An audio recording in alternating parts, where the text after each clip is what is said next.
At this time I'd like to ask Dennis to tell us why he believes Scotland should be independent. Right. Like Jean, I'm a convert to the cause of independence.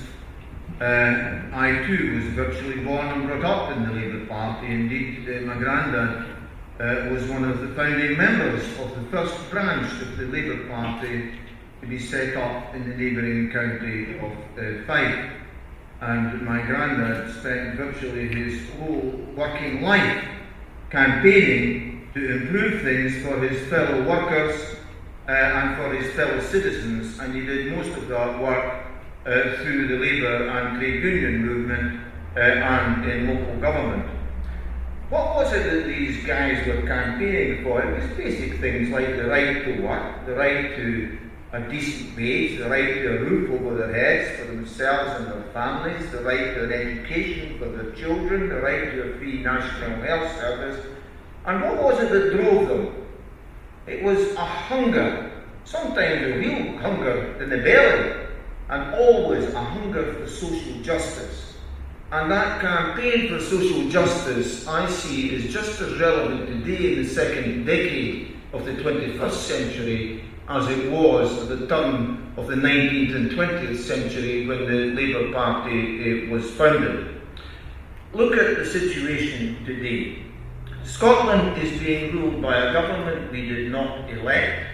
We have a Tory-led coalition at Westminster which is rewarding the rich with massive tax handouts and punishing the poor with savage cuts in their benefits, including the imposition of this iniquitous bedroom tax. And understandably, people are crying out for change. Well, what prospect of change does Westminster offer?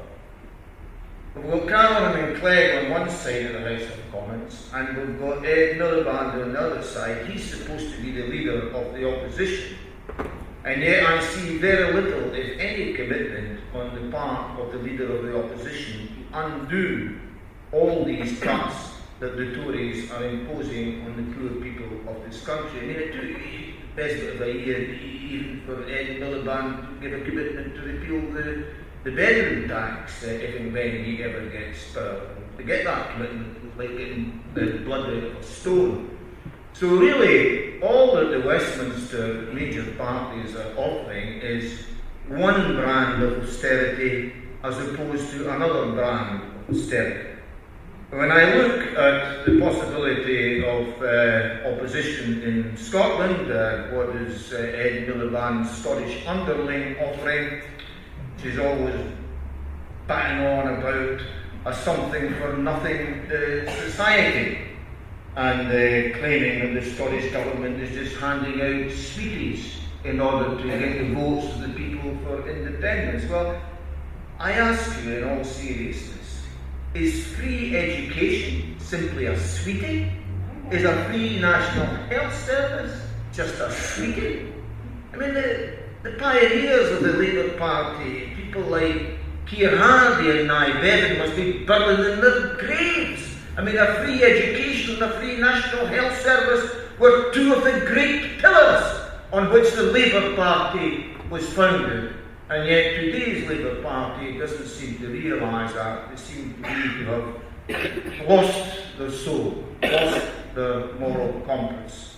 And I don't see how changing the occupancy of number 10 Downing Street is going to bring about the changes that the people of Scotland want. So I've got no faith at all in the constitutional status quo, and I see independence, okay, it's not going to be a panacea, but I do think it offers a massive opportunity for radical change. Now, as I said, I'm a convert to the cause of independence, and my conversion is based not on emotion, it's based on my experience, mainly my parliamentary experience, 26 years at Westminster, 8 years in the Scottish Parliament. I've been retired now for 6 years, and that's given me time to think, time to reflect on some of the things that have been happening over the years. And I have come to the conclusion that Westminster is completely out of touch with the people of Scotland. Now, the Scottish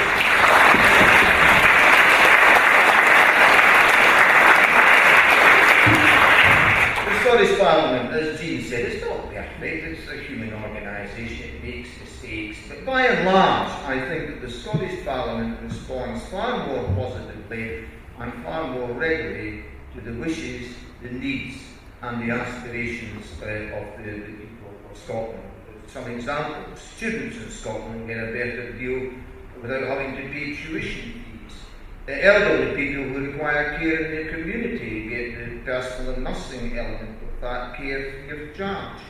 Sick people get a better deal because they don't have to pay prescription charges, which south of the border now are I think about £8 per item or thereabouts. But the powers of the Scottish Parliament at present are very limited. And I believe that if the Scottish Parliament had the full powers within an independent Scotland, then we'd be able to do so much more. With powers over foreign affairs and defence, we'd be able to stop our involvement in illegal warfare and get rid of nuclear weapons. If we had powers to regulate the financial institutions, we'd be able to stop the bankers filling their pockets with big fat bonuses and bringing the country to the brink of economic ruin. If we had the powers over tax and national insurance, we'd be able to introduce a fair system of taxation and benefits, as well as getting rid of the iniquitous bedroom tax to which I refer. So, I see independence not as an end in itself, but as a means of bringing about a better Scotland. Just before I finish, a wee word about Yes Scotland. It's a broad, inclusive organisation consisting of people of various political parties and people like myself who are not members of any political party at all.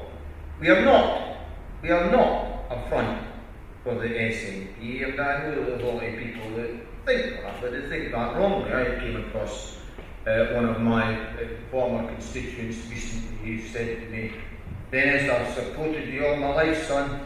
She said, "But heavens above, surely you're not expecting me to vote for Alex Salmon. And see, if I voted for the SNP, my father would kill me." Well, for Australia affairs, been deep for 20 years, so you're safe enough with that score, Janet.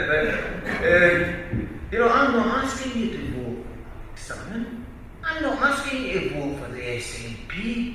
I'm asking you to vote for a better Scotland for you and your bairns and your grandbairns. And that is our positive message, that voting yes in this referendum next year will empower you, the people of Scotland, to build a better Scotland, a fairer Scotland, a more prosperous Scotland, and play a full part in the international community in order to help to build a better world. Thank you.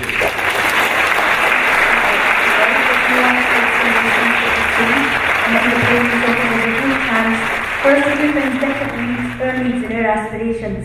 So do we have questions from the floor please, for Dennis in particular? There's one at the back, just wait for a microphone.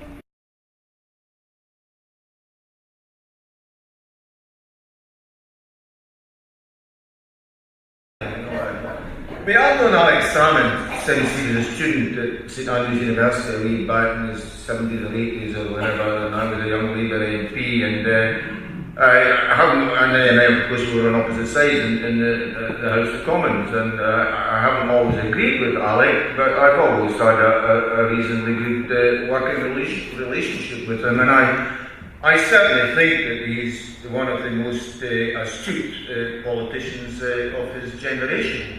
And certainly when I look at what's on offer in Westminster, I think I trust Alex Salmon at the helm more than I would trust Clegg or Canavan or any of that ilk.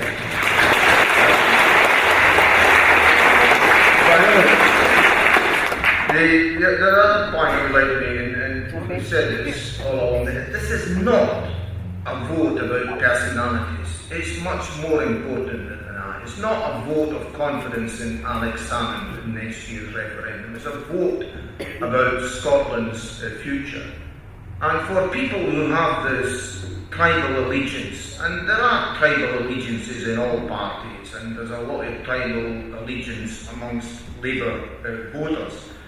And I would say this to them, that Nobody is asking you to vote against the Labour Party, and Scottish independence will not be the death knell of the Labour Party.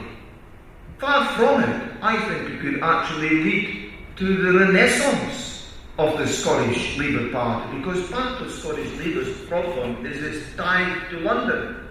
You've got Joanne looking over her shoulder all the time to see what the big boss Ed is saying down in London. Whereas if the Scottish Labour Party were allowed to reconnect directly with the people of Scotland and respond directly to the wishes and the aspirations of the people of Scotland, then I think the Scottish Labour Party would be on a better agenda, rather than having its agenda very much dictated from remote politicians down in London. So, far from Scottish independence being the end of the Labour Party, I foresee the Scottish Labour Party getting its act together. It will be an independent Scottish Labour Party. They'll have to come up with a manifesto for the first elections in an independent Scottish Parliament in 2016, and that manifesto will have to be based